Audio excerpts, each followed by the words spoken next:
e que dá a potencialidade dele. É essa extensividade que dá a potencialidade dele. Então não é pouco que a gente nomeie isso, nomeie tanta coisa como empreendedorismo. E não é pouco também que a gente vai olhar num curso de graduação e passe a nomear as coisas como empreendedorismo e passe a fazer empreendedorismo simulando uma empresa privada. Ou passe a simular ou propagar o empreendedorismo, embora você pode até ponderar certas questões, como na persona, veja, mas está lá, é empreendedorismo e a vivência empresarial. E não é à toa. Porque, veja, acho que para a juventude é ainda mais grave a forma que o empreendedorismo se apresenta, né? Deixa eu ver quanto tempo eu tenho. Tá, mais 3 minutos. Veja. E quando a gente, né, como eu falei, em qualquer curso de graduação, ela é ligada nesse binômio empreendedorismo e vivência empresarial, e principalmente ligada num corpo organizativo, que são as federações estaduais, a Brasil Júnior. Veja, claro que, embora existam empresas júniores que não estejam nesse corpo, há uma tentativa desse movimento que cada vez mais as empresas júniores possam estar integradas nessa rede, né? Essa rede tem uma orientação política muito clara, que é, veja, eu vou ler novamente um trechinho de um documento da Brasil Júnior. Nosso compromisso é com o Brasil empreendedor. Nosso primeiro compromisso é com o país. Acreditamos na construção. Esse é um documento planejamento estratégico de 2006 e 2018 da Brasil Júnior. Inclusive eu não consegui analisar na minha dissertação porque não saiu esse ano, não tive tempo. Acreditamos na construção de um Brasil empreendedor. 2 pontos. Mais competitivo, com empresas melhores, governos melhores, universidades melhores. Mais ético, íntegro e comprometido com a verdade. Mais educador, que empodera as pessoas a realizarem mudanças necessárias. Mais colaborativo, que os atores integrados geram micro-revoluções em todo o país. Acreditamos que esse país será construído por meio da vontade de uma geração inconformável com sua realidade, com a coragem de sonhar e a ousadia de agir. Acreditamos que o MEG forma líderes para empreender esta mudança. Veja, quando a gente trata do conceito de empreendedorismo, eu trato ele como uma ideologia exatamente por isso, pela sua extensividade, porque ele orienta um conjunto discursivo, mas não só um conjunto discursivo, mas uma prática política dentro de certos limites dessa organização social que nós vivemos hoje. Veja, é um Brasil mais empreendedor, é um Brasil mais competitivo, é dentro de certos limites em que se enquadra a prática da juventude, né? A prática política da juventude, se enquadra a possibilidade de imaginar outros caminhos, a possibilidade de imaginar, por exemplo, frente a uma epidemia, o que a gente pode fazer desde o ponto de vista público, sem ter que mercantilizar uma medicação, sem ter que patentear certos conjuntos de conhecimentos. A lógica do empreendedorismo é a lógica do empresariamento da educação, né? O Alan falou um pouco do empresariamento, eu falei do empreendedorismo, mas essas coisas não estão distintas na universidade. Na universidade e na sociedade, de forma geral. Eu sei que o teu tempo é curto, é difícil daí conseguir sintetizar uma pergunta, sintetizar uma resposta a uma pergunta que mereceria mais tempo para a gente conversar, né? Eu espero ter conseguido falar brevemente sobre o que eu penso do que você colocou. Bom, eu vou tentar condensar um pouco, eu já vou pedir um pouco de desculpas para a Leda, porque não vai dar para contemplar diretamente a pergunta, só mais contextualmente. Vou começar com a questão que a Juliana fez, que é uma questão muito importante, mas ao mesmo tempo eu queria propor uma subversão da pergunta. Porque o que está implícito um pouco na pergunta que a Juliana fez é que nós temos aí uma universidade que forma de um dado modo e um mercado que contrata de um dado modo.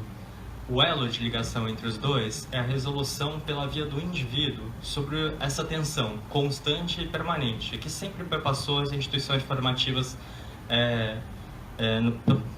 falar só do contexto do Brasil, onde a gente tem mais domínio, mas as instituições brasileiras sempre estiveram permeadas, as instituições educacionais permeadas por essa tensão. Agora, resolver pela via do indivíduo coloca alguns problemas para nós. Por exemplo, nós temos que perguntar de volta para a função da universidade, no caminho da pergunta dela, o que a universidade deveria estar fazendo conosco, na relação conosco, para que nós estejamos aptos ao mercado. Subverter a pergunta dela significa só o seguinte, veja, e se houver outra maneira de nós resolvermos a tensão entre a formação que nós temos na universidade e aquilo que é demandado de nós lá fora? E se a forma de nós invertermos essa tensão, ou reduzir a tensão, ou colocar a tensão em questão, for justamente fazer o caminho contrário, indagar lá fora, porque aquilo que nós estamos tendo de formação aqui dentro não corresponde àquilo que nos é demandado lá fora. Então, peço licença para subverter nesse sentido. Não vai dar tempo de fazer toda a extensão da questão, mas veja, a estrutura social no Brasil, o Renato entrou um pouco nesse campo, a estrutura do trabalho no Brasil, ela é uma estrutura extremamente precária. Quando a gente olha agora os contextos, os dados que foram divulgados pelo RAIS, que é o repositório de dados do Ministério do Trabalho, nós vemos que só desde 2016, nós fizemos esse debate aqui na Semana da Psicologia, a fala foi mais ou menos nesse sentido, inclusive. Os dados desde o início do ano somente mostraram que todas as frações de empregos, em todos os estratos de renda, que vai a cada 0,5 salário mínimo, eles foram decrescentes, tiveram um saldo negativo. Só uma fração teve saldo positivo, e é justamente a fração que ganha até meio salário mínimo. Isso implica o quê para nós no campo da sociologia do trabalho? Que a estrutura social do trabalho está se agudizando, ela só está mostrando aquilo que é o seu elemento determinante, que é produzir trabalhos precários que demandam muito pouco dos trabalhadores. Na Semana da Psicologia, que veio permeada por uma questão, justamente formulada pelos estudantes, acho que do CENPES, que colocaram aqui em questão aonde os psicólogos podem atuar, enfim, veio aqui justamente uma psicóloga do Sindicato dos Psicólogos. Eu pedi licença para o pessoal que não é da psicologia para fazer um debate que também interessa a vocês de um modo mais singular. Ela apresentou aqui para nós aquilo que é requisitado dos psicólogos quando eles vão para o mercado de trabalho. E ela mostrou o retrato da miséria. O conjunto de técnicas que são demandados dos psicólogos no mercado de trabalho são parquíssimos. Eles, inclusive, se confundem muito com outros campos de conhecimento, como a administração, a contabilidade, técnicos em recursos humanos, etc.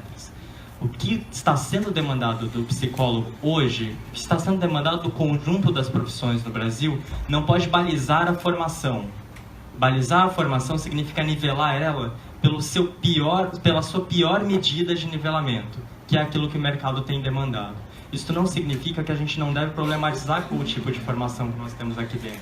Porque quando nós temos uma formação densa, com alta carga de conhecimentos, realmente comprometida com conhecimentos científicos, artísticos e filosóficos, muito diferente às vezes do que acontece na sala de aula, em que nós nos formamos às vezes nas nossas profissões sem ter passado pela nossa mão a exigência da leitura de um único texto base por inteiro. Quer dizer, isto tem que ser posto em questão, porque essas pessoas com uma formação intelectual densa chegarão no mercado e poderão atuar nela. E atuarão para resolver necessidades sociais, atuarão indagando qual é aquilo que a realidade está demandando desde um ponto de vista mais crítico, que inclusive seja capaz de subverter as demandas que chegam, sem se subordinar a elas ou sem seguir os caminhos lógicos que estão determinados dentro delas. Por último, não vai dar tempo de entrar em mais questões, mas aquilo que a Leda e o Helder trouxeram se aglutina num ponto. Olhar para as políticas demanda da gente, exige da gente que nós sejamos capazes de olhar elas em contextos muito diferentes só do campo do indivíduo. Quando a gente olha o conjunto das políticas de empreendedorismo, há um caminho lógico neles, obviamente. As organizações multilaterais que estão o tempo inteiro balizando as taxas de crescimento, balizando suas decisões políticas, suas orientações, por meio de um conjunto de indicadores que lhes são afeitos ideologicamente, no caso do empreendedorismo, para nós mostra o seguinte: quando a juventude brasileira está desempregada, o estímulo ao empreendedorismo é máximo. Quando a juventude está trabalhando, está se formalizando, as políticas de empreendedorismo desaparecem. Elas passam a receber menos financiamento, passam a ser menos estimuladas em termos discursivos e menos agências trabalham discursivamente com ela. Isso não é por acaso. Então, acabou o meu tempo, depois a gente faz essa discussão.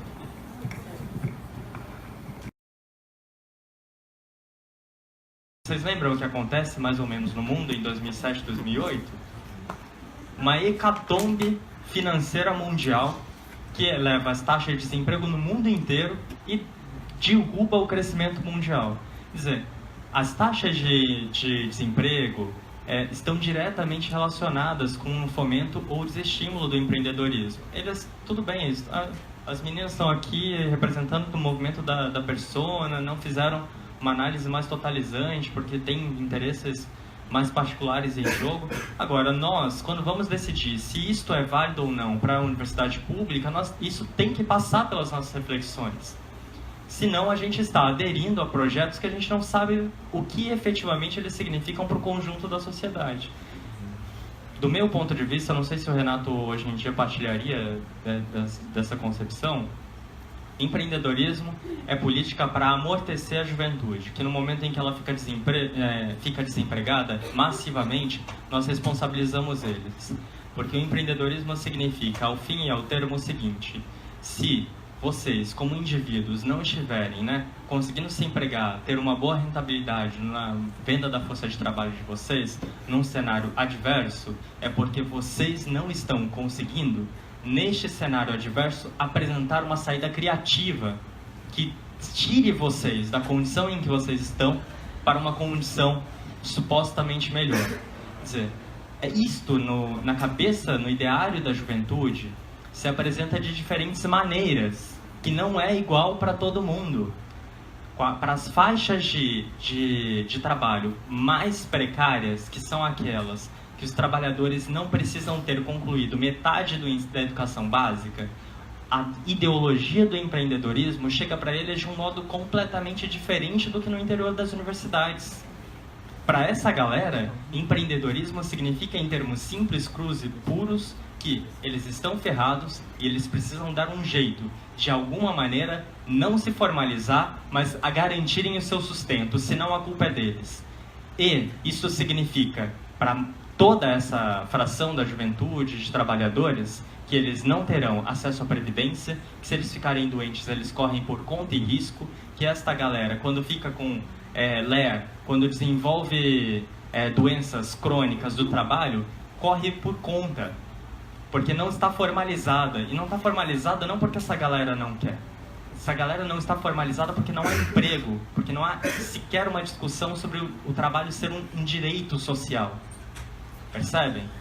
Aqui no interior da universidade, a face que se mostra do empreendedorismo é outra. Ela é muito mais bonita e ela é muito mais soft. Ela parece uma balinha de ursinho, de goma. Porque ela diz para nós que a nossa inserção no mercado de trabalho tem alguma coisa a ver conosco. Mas não está colocado para esta fração da juventude hoje a imprescindibilidade dos direitos trabalhistas. Vejam o que significa a uberização das relações de trabalho no Brasil. Não estou nem discutindo o que isso significa do ponto de vista mundial, mas no Brasil significa o seguinte: uma empresa supostamente atrás de um aplicativo diz que as pessoas estão livres para trabalharem o quanto elas quiserem e, portanto, terem a renda que elas quiserem. Uma empresa que não é nacional, é uma multinacional, diz para nós que ela inventou uma relação de contratação de um trabalhador que não se subordina a qualquer legislação nacional de trabalho. Independente se vocês aí forem um país, e se vocês acharem que um país tem uma Constituição, e que esta Constituição delega um código muito especial, que é o Código de Consolidação das Leis Trabalhistas, regular a relação de contratação da força de trabalho. Isto aparece para nós como a ideologia da relação dos universitários com o mercado de trabalho. aparece ao ponto, inclusive, para a maior parte de nós, se vai ser CLT, se não vai ser, se nós vamos estar trabalhando para nós mesmos, se nós vamos estar trabalhando para outro, isso aparece como algo indiferente, como se o psicólogo, o historiador, o advogado, eles trabalhassem per se no mundo. As relações de trabalho fossem todas relações individuais, quando, na verdade, a outra face desse empreendedorismo mostra para uma parcela da população que é gigante, é 78% de toda a força de trabalho no Brasil. E que não é alguém que passou a ganhar meio salário mínimo, um salário mínimo e meio, recentemente. São pessoas que todas as gerações da sua família foram subordinadas a condições de trabalho extremamente precárias e que não deram a elas nenhuma condição de estruturar acesso, mesmo quando os serviços de saúde são públicos, mesmo quando a educação é pública e assim por diante. Quer dizer, é uma ideologia sobre trabalho que diz respeito diretamente quando há desemprego e quando há menor taxa de desemprego, mas que se apresenta para diferentes sujeitos de diferentes maneiras e nos faz seduzir dentro das universidades através das empresas júniores, mas não só. Através de inúmeras iniciativas coadunadas, mesmo que não se perceba no campo do indivíduo essas coadunações. E elas nos opõem a outra fração da classe trabalhadora que não está necessariamente aqui. Ela faz com que a gente queira aderir a um projeto que esfacela as classes trabalhadoras, o conjunto da classe. E nos esfacela, porque se 78%... Veja, eu não vou nem ser socialista com vocês para não machucar os ouvidos. Se 78% de toda a classe trabalhadora no Brasil for submetida a menos do que um salário mínimo, ela não tem como acessar o nosso serviço quando nós prestarmos. Esta galera não forma mercado consumidor interno no país. Ela vai colocar todos nós numa condição de venda precarizada dos nossos serviços, mesmo que vocês sejam liberais. Mesmo que vocês sejam empresários, vocês irão quebrar. Veja, ele tira estas ideologias estão aí para nos retirar do contexto mais global no qual nós mesmos nos dirigimos, felizes da vida, com balinhas de ursinho no bolso esquerdo do nosso peito, caminhando direto para o abismo das relações de trabalho num país que absolutamente inviabiliza suas condições futuras de crescimento. Veja, eu não estou sendo socialista, percebem? Não é preciso estar falando aqui de um horizonte revolucionário para perceber a catástrofe econômica que isto gera. As organizações multilaterais, todas elas, porque são uma só, elas sabem perfeitamente o que está acontecendo. Por isso que tem cartilha do Banco Mundial dizendo: neoliberalismo, agora o neoliberalismo não é mais bom. Agora é um meio neoliberalismo, meio desenvolvimentismo. Agora estimula empreendedorismo. Agora a taxa de crescimento depende de taxas de empreendedorismo. Veja, Renato foi para a mesa tempos atrás, na Semana da Economia. Quanto tempo faz? 2 semanas? 3? Sei lá. E tinha um rapaz muito legal, Bruno Vieira, o nome dele. O rapaz é economista e ele teve a capacidade de fazer uma articulação entre as taxas de crescimento de cada país e as taxas de empreendedorismo. É tão louco a forma como a ideologia opera, que as taxas de crescimento mundiais nas últimas décadas, não sei se vocês sabem, mas em todo o mundo orbitaram 1%. Vocês têm ideia do que é isso? Com uma exceção, que é a China. Tudo bem?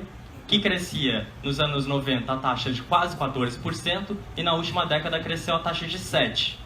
Então, calma lá também, sobre a China está crescendo pacas. Vejam, o mundo orbitando as taxas de crescimento do produto interno bruto de cada nação em 1%, e o rapaz tem a audácia de fazer uma discursividade econômica dizendo que as taxas de crescimento elevam quando tem as taxas maiores de empreendedorismo. A única taxa que ele não pôde apresentar no slide dele é justamente quais são as taxas de crescimento. É ideologia pura isso dentro das universidades. Ideologia pura. A mais pura e clara, límpida exemplificação do que é a noção de ideologia para nós. Quer dizer, não sei se eu... Samantha. Neoliberalismo é a resposta que as nações de capitalismo central precisaram dar para as taxas de crescimento decrescentes, acentuadas e brutais que aconteceram a partir dos anos 70 em todo o mundo.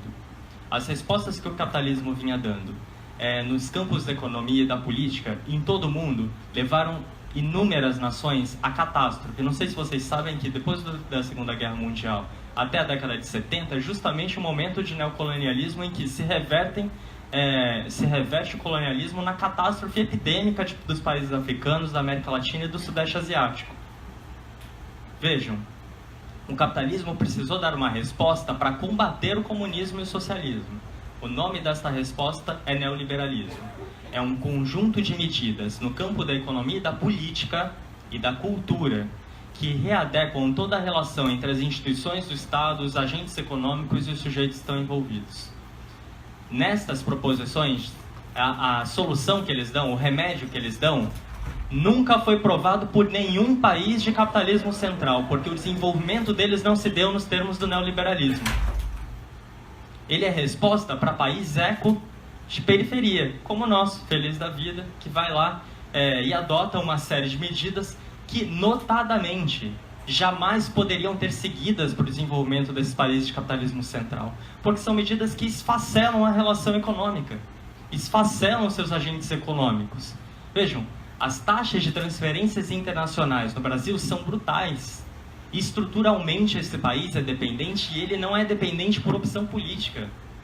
Ele é dependente porque as únicas classes dominantes de grande porte nacionais são aquelas que rentabilizam a relação de dependência com exportação de produtos primários, que é petróleo, minério de ferro, soja, suco de laranja.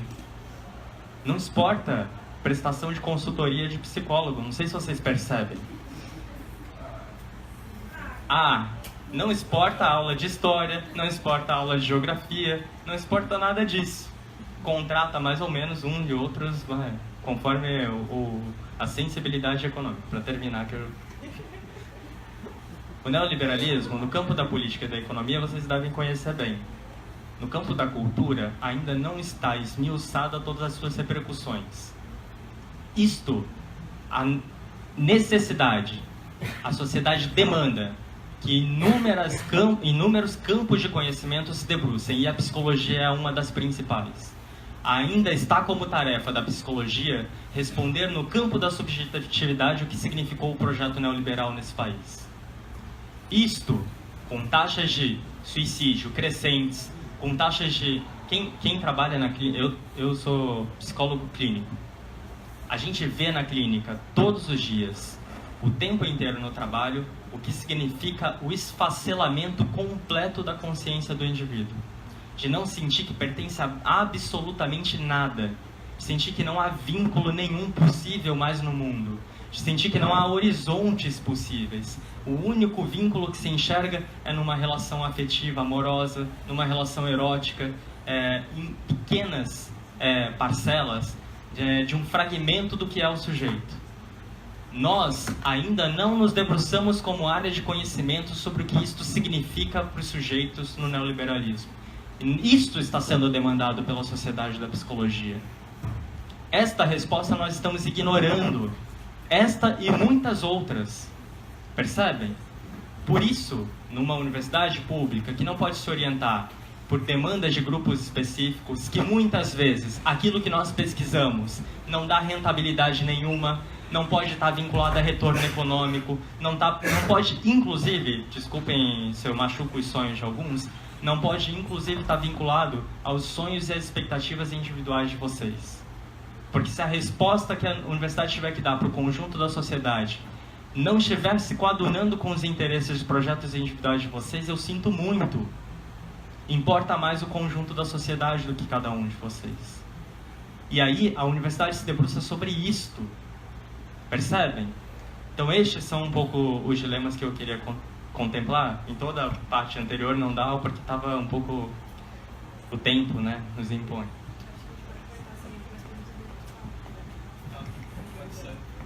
Alguém tem mais alguma pergunta? Porque daí o Renato dá a segunda. Acho que sim, ninguém vai ser nenhuma pergunta. É isso mesmo, pessoal.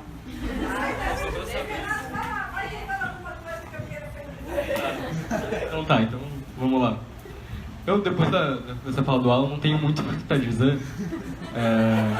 Não, é sério, é sério. Porque eu estou de pleno acordo, vejo. Só queria ponderar e complementar um pouco num sentido. Aqui foi colocado em questão, veja, por que a gente se opõe à empresa júnior no CFH e não se opõe à universidade inteira? Olha, eu me oponho à universidade inteira, não tem o menor problema em dizer isso. Agora, quem está debatendo isso nesse momento é esse centro, como foi em 2013. Como foi em 2013. Em 2013 eles colocaram a mesma questão, uma questão falsa. Quem está debatendo isso nesse momento é esse centro. E esse centro tem autonomia de tomar suas posições político-pedagógicas. Tem inclusive a tradição de fazê-lo, que é muito incomum nessa universidade. Embora todos os centros tenham a mesma autonomia, mas é incomum que o façam, e o façam abertamente, debatendo profundamente, né? Veja, eu só ponderar uma outra questão rapidinho. No começo do debate foi feita a pergunta, né, quem aqui tinha uma posição já formada, tinha apenas uma pessoa que estava indecisa. Isso não importa. Sabe por quê? Porque durante os debates a gente tem a oportunidade de rever os nossos posicionamentos, de aprofundá-los.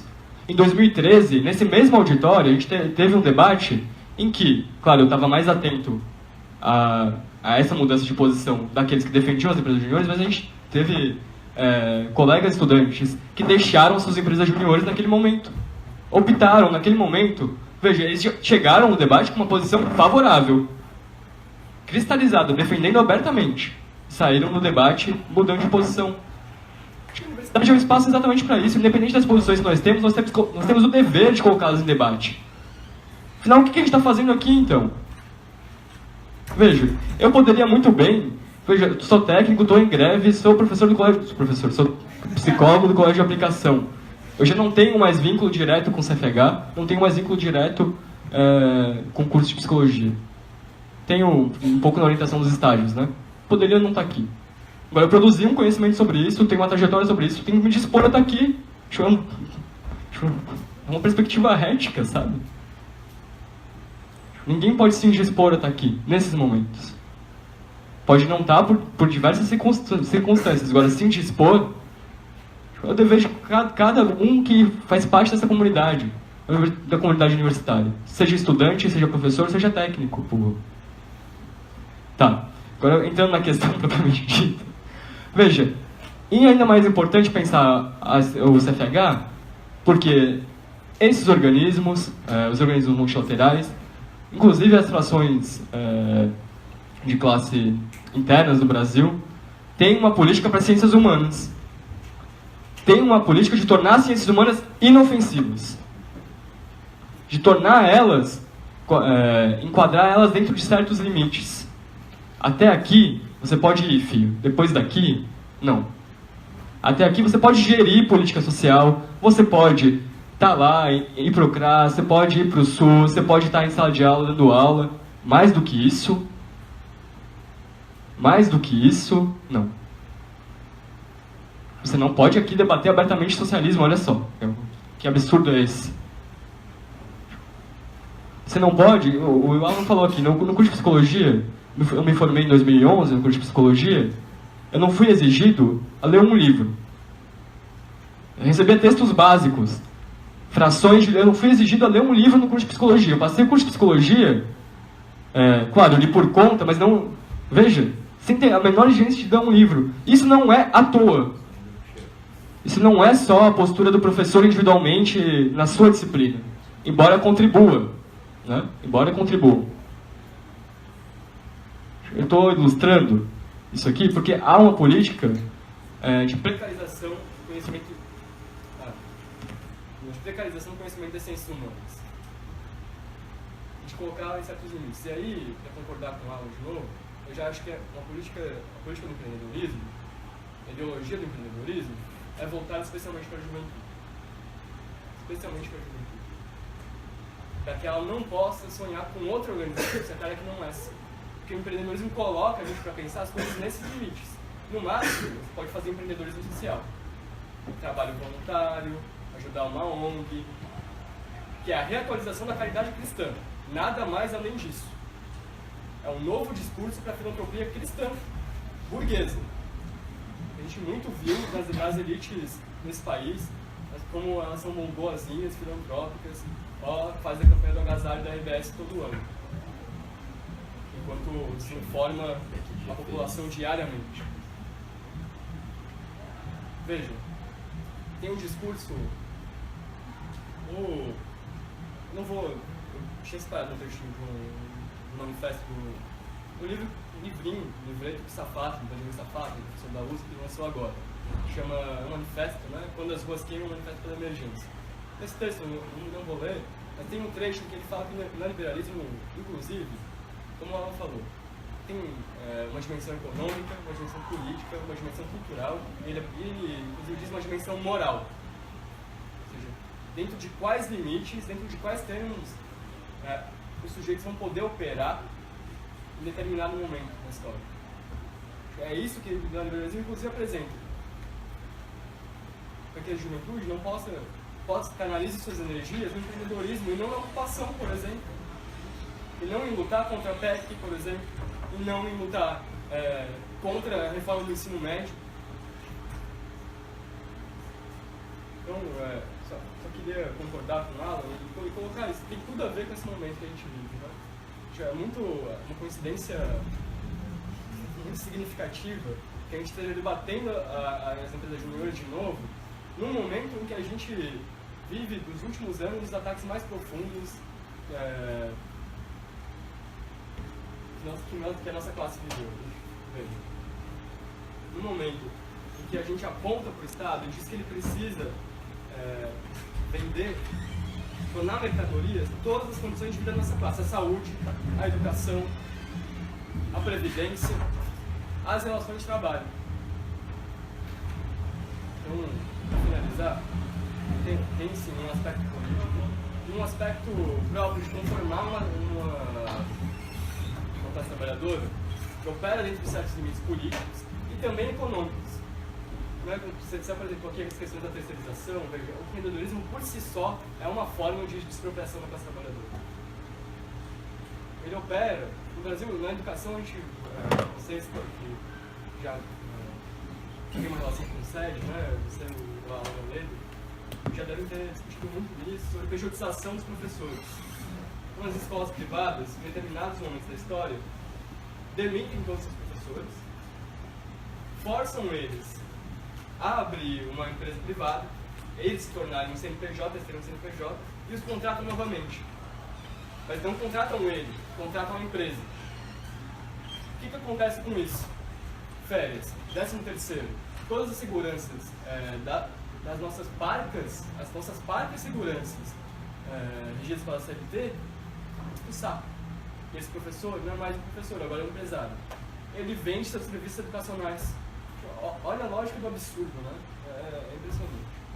Enfim, acho que sim, orienta uma lógica individualista, uma lógica feita para expropriar a classe trabalhadora economicamente e politicamente das suas possibilidades políticas de sonhar com uma outra sociedade.